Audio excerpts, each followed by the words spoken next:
Hi, it's Dr. Betsy Greenleaf here with another week of Body, Mind, Spirit. Today, I'm very excited to be talking with Debra Wayne, who is the founder of the Chronic Pain Institute. I don't know why I got hung up on that for a minute, but Debra, because I'm just so excited to have you here. Debra, thank you for being with us today. It is such a pleasure. I love you, Betsy, and it's always a pleasure to be with you. And hello, everyone. I love people's backstories. So how did chronic pain become your passion to help people with? Well, my body, my mind, and my spirit crashed and burned is how it began for me. People always expect me to have some great, wonderful, inspiring story when the fact is my health literally just went down the tubes. And I woke up one morning many years ago, over 30 years ago now, literally could not peel myself up off the carpeting of my closet. And I was so sick and in so much pain, and I had so many symptoms, and it was all a big mystery. And I had been going to doctors, both conventional and natural medicine. Nothing was working. I was depressed. I was anxious. I was so worried, like, how am I going to live like this? I was living on pills for everything, Betsy. A pill to get through the day because I had no energy, a pill to sleep at night, a pill for pain, a pill for PMS. I mean, it was just pill city. And I was drinking alcohol on top of it and overeating and binge eating. And I mean, I was really headed for death. There was no doubt. I didn't know that at the time. I look now and I'm like, wow, I'm so lucky I survived that chapter.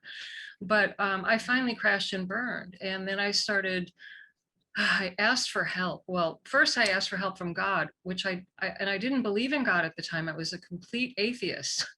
So I thought, and I actually had a really powerful spiritual experience.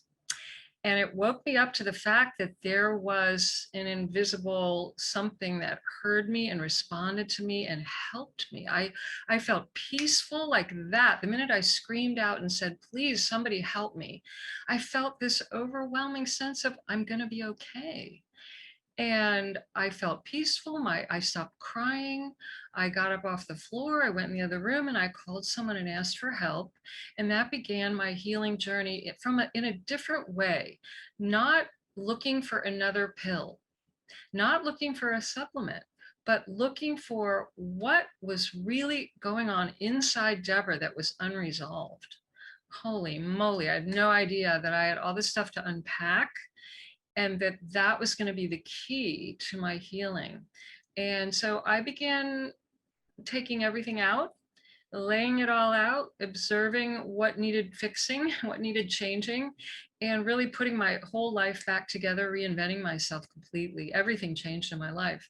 And I ended up going back to school. I ended up becoming very aware from meditation experiences that everything is energy, and that this life force energy was flowing through me and flowing through my hands and going to be used at first to heal myself and then other people. And that became the foundation of all the work. You look all these years, those first experiences that were spiritual and meditation experiences really became the foundation of all the work that I've been doing for many years now with people all over the globe. And it's been a very interesting, exciting, unusual journey, I have to say. But that's what led me here to doing this work. I would never have thought I'd be doing this, never planned it. It was not on my goal list.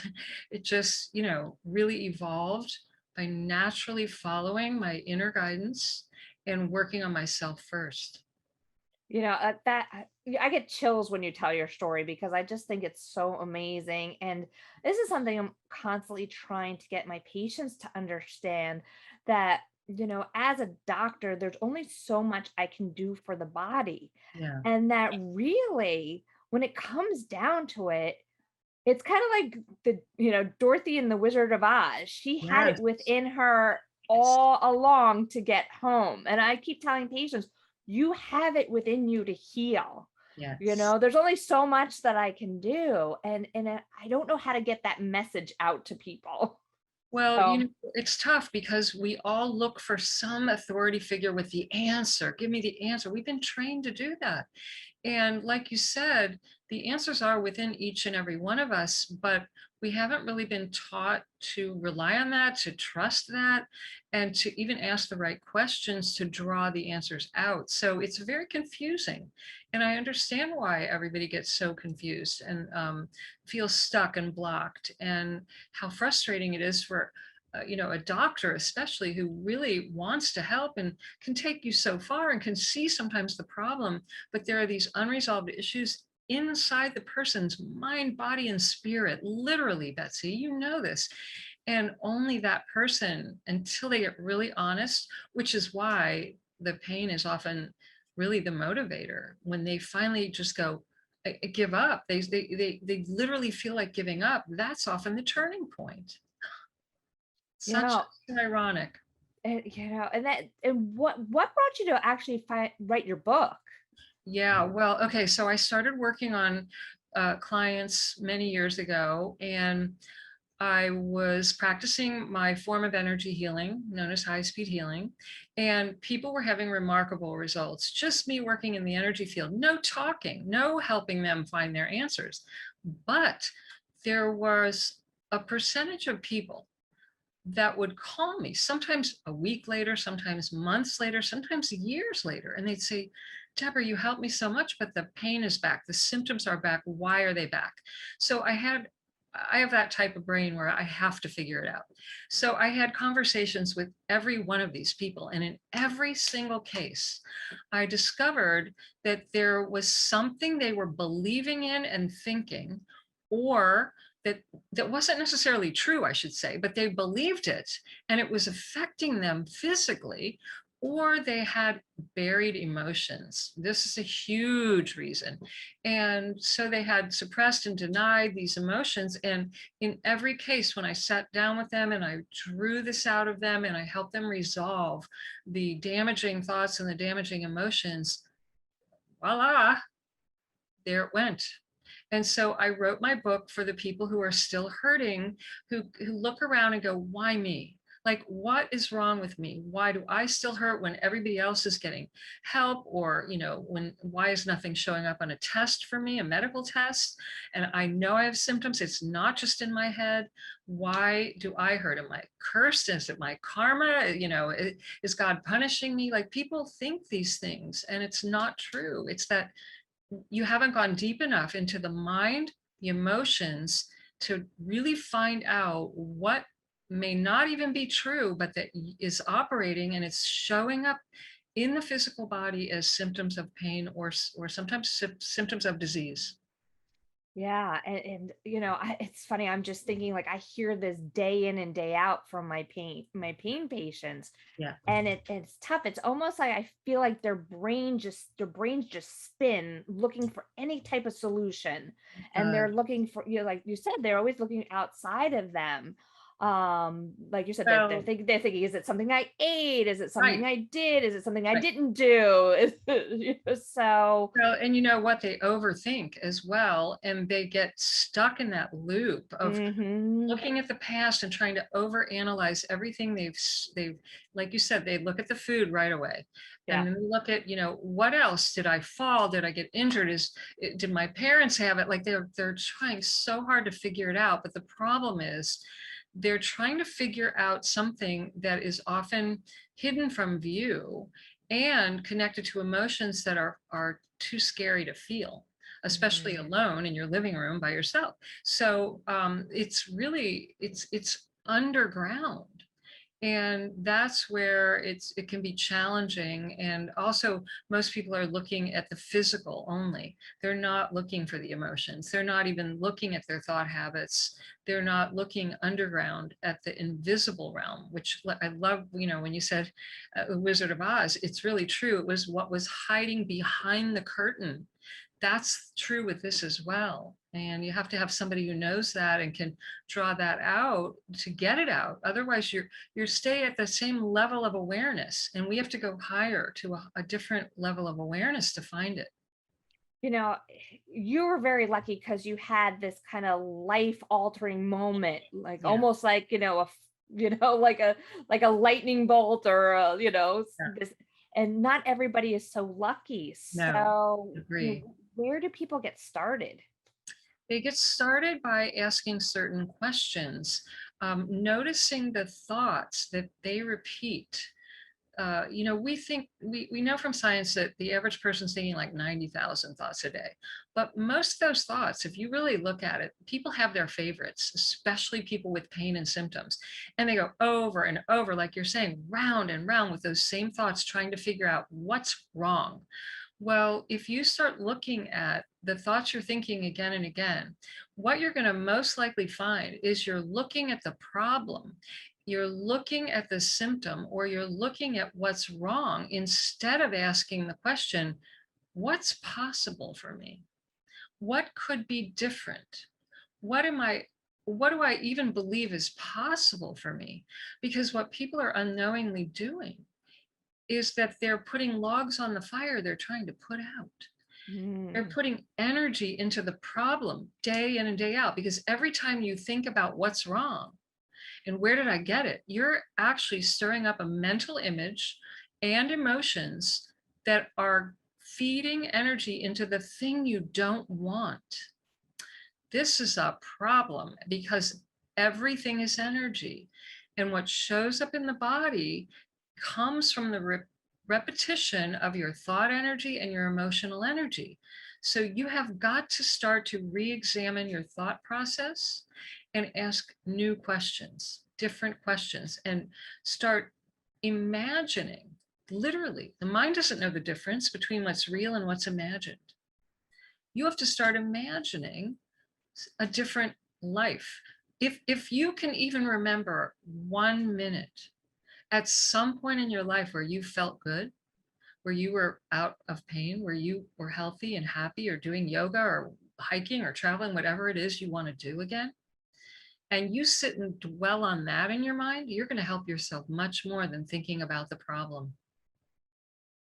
I love that the brain doesn't know the difference between what's real and what's imagined. Oh, And this was once explained to me, like when you were watching like a movie on TV and like it's a scary movie, right. like your heart rate will naturally start to increase. You might Yes, start tensing up because you totally. see this scary, Michael Myers coming at you on the TV screen. Right. Your body doesn't, like, your brain doesn't know that you're watching a movie that's fake and that your body's reacting. And that really made me think, like, wow, how our thoughts can really affect what's happening in our body. They're always affecting what's happening in the body. This is the thing that we're not taught, is that the body's the effect, not the cause. The thoughts and the emotions are the actual hidden cause. And we're thinking 24/7. And thoughts are generating emotional reactions just like that movie.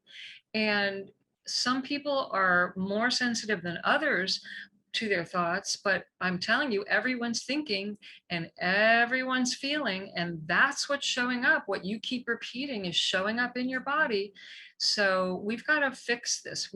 That's what we need to fix, not keep trying to find which part is broken. Yeah, this is great. I can't wait to talk to you some more about this when we come back from the commercial break. 80% of women will develop a pelvic health condition at some point in their lives. There is relief. There is hope. The Pelvic Floor Store, your resource for personal health. And we're back with Debra Wayne. So, yeah, this is something I wanted to talk about is really the whole body, mind, spirit. Is that there's so many people that are just so focused on the body, like they're eating right, they're exercising, they're doing all the things they're supposed to do, but they're still not healthy or they have disease and they find it frustrating. So, why is that? Because we are literally a body, mind, spirit complex. And when you take that apart and only deal with one area, a lot of people just are focused on the body. Then sometimes people are only focused on the mind, but they're missing key ingredients. We have to look at the emotions. We have to look at our spirit that's in this body. The body's like a car, and it's like saying, I'm my car. Well, no, we have a car and we need to take care of it, but I'm not the car. The car is enabling me to live my life and taking me around. But if you only get focused on the car, you've got a problem. And so we have to really examine all three areas: the body, the mind, the emotions, the energy field, the spirit. It's all you can't skip over one of the essential ingredients, or you're going to that's why people get stuck. And that's why they feel like something's wrong with me, or they're blocked. They're not blocked, they have a blind spot. And I think the idea of spirit is very confusing. It I mean, is. I think even though I know you need body, mind, spirit, I'm still trying to figure out what Yes. does spirit mean, because I can Yeah. explain body to patients, I can Yeah. explain mind. Yeah. I can't explain spirit. I have no idea. Well, you know what I like to tell people is that think of spirit as energy. We know that, like your light switch, if you walk over to that switch, you don't know really how it works, but if you flip that switch, some power is going to turn the lights on. It's invisible to your eye, though. Your spirit is the same. There's literally an invisible realm in its energy. And it's your thoughts are energy as well. Your emotions are energy. You can't see them, but they are a force as real as electricity. And your spirit is the part of you that is feeling, literally, that's feeling aliveness. And when you're feeling that. And you can see in some people, they're like the walking zombie. There's nobody home. Their spirit is depressed or sick or half dead. That's how I was. And they may be, it's like somebody in a hospital with tubes everywhere, but there's no spirit alive in them. So we have to recognize this invisible realm is very, very real, and it's animating the body. It's animating, it's aliveness, and it is mysterious in a way. It is hard to put language around it, but we know it from experience, the experience of it. When you're with an animal, a child, another person, you feel their presence. Whereas it's different with a computer or a desk or a wall. Like, you don't feel the aliveness in it like you do. That's the spirit. How would you like advise people to how to nurture the spirit? Oh, yeah, it's a great question. I think what really is the key is to spend time in nature and quiet time when you're alone, either alone with some form of practice like meditation, or even just sitting quietly and listening inside to the thoughts, the feelings, to your body's reactions to your day. Review your day and listen to what you're feeling inside.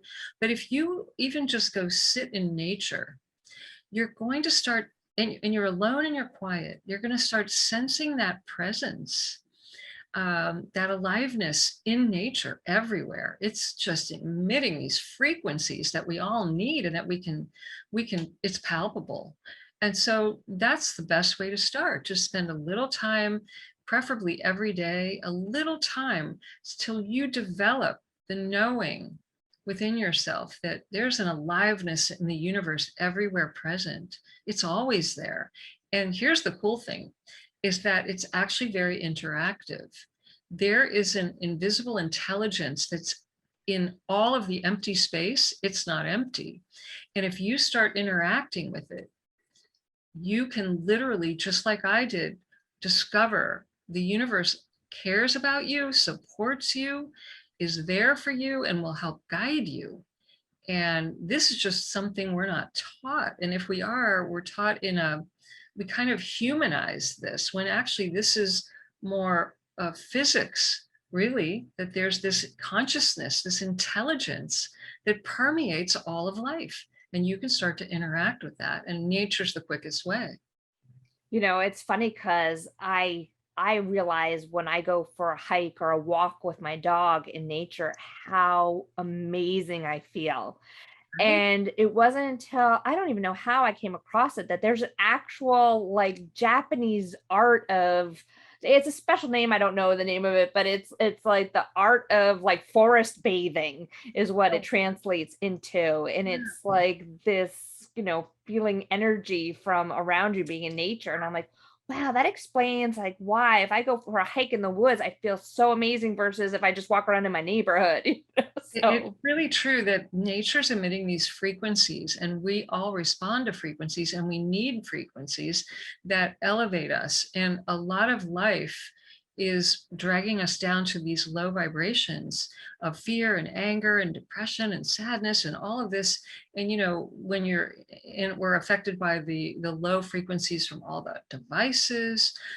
Yes, food, yes, air and water, yes, everything we're watching, but nature emits the perfect frequency, and the planet itself does. And when most people don't spend time in nature, they spend time in buildings, right?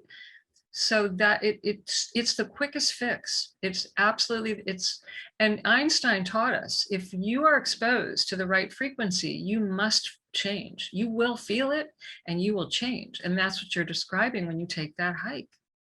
and when I talk to patients too about energy, because sometimes people are like, oh, this is getting a little bit too woo woo for me. Yeah. But, when we go back to science and I think like medicine, when we put those EKG pads on a person's body and Yes. you have those little like blips on a computer or on an EKG, that's just the conversion of those pads picking up the energy that's traveling through the body and putting it Absolutely. into a graphical form on paper. Absolutely. So that's This a is not perfect woo. proof. It really is. This is so not woo-woo. This is total science. And we are electrical beings. In fact, we see from science, we're emitting photons of light. It's coming off of us, and that can be measured, and it can be used to help you diagnose what's going on with you. And if your energy field is weak, there's so much science, and it's more and more coming out all the time. It's fascinating and often referred to now as biofield science or new medicine, but this is true. And it's no different than why you would get that MRI. It's going to scan your field and discover where there's a disturbance in your energy field. People understand that. People understand the EKGs and all of this. But why there's a disconnect when we start talking about taking it further, it baffles me, because it's really just that we're advancing in our understanding of how to use energy and how to respond to our body's energy and light. And that if you looked at the body under a high powered piece of equipment, you would see we're made of vibrating particles of light and energy. And it's moving constantly, which is the good news, because it never dies, but it changes form, which means your symptoms, your pain, your symptoms of any disease are all changeable. That's the best news in town. And that is amazing. And then I also think a lot about meditation. Right. And if meditation wasn't so great, it wouldn't exist for as many bazillions of years as it existed across Yeah. multiple different cultures. And now we even have so much science to prove the health benefits of meditation. Absolutely. It is, if I had to throw it all out and say one tool, that would be it. It has been such a game changer for me, both physically, mentally, emotionally. It has opened up my creativity. I get ideas. My father said to me once, "Where do you get all these ideas?" And I told him honestly, I get them when I get quiet and I meditate.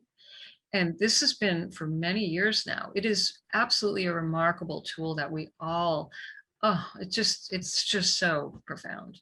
And I always say to people who are just starting meditation, it's something that definitely takes practice. Yes. It's something that Right. I really just have really committed to because I've got frustrated. I would sit Yeah. there and then fall asleep, or I'd sit there and be like, Yes. oh, this is not working. So Right. I've like made this commitment. I'm going to start with 5 minutes a day. Perfect. And then in a week, I'm going to increase it to 10 minutes. And then I'm just going to increase, and it doesn't even have to be every day. No, it So doesn't. And I think the consistency, even if it's small amounts of time, is better than once a month or once a week for an hour. And you're hitting on something so important. People think they're doing it wrong. You can't do it wrong. And it's not going to be Zen Blissville for most people. Your head might get full of all the stuff that's bothering you, but this is the very thing that needs to come up and move. And if you practice something like meditation, then this is how it starts to come up and clear out. It's another self-healing tool. So this idea that I'm going to sit and feel bliss, it may not happen. It may only happen for bits of time, but you will get glimpses of it. And then the longer you meditate, the more that's going to show up. And then you find the quiet space more at will. It's quite remarkable. I can't stress that enough. And I think it's more and more important, like as we just go on, because life is getting busier and busier. And I think more than ever, it's Yeah. really important to incorporate this into our lives. One of the things that will help people speed up the experience of meditation and the results of it is from the energy healing that I share with people. It's pretty remarkable because it will very rapidly, sometimes within 20 seconds, drop people into the experience of that meditation state they're looking for, where their head gets quiet and they start to feel calm and they go, oh, that's what I've been wanting to feel.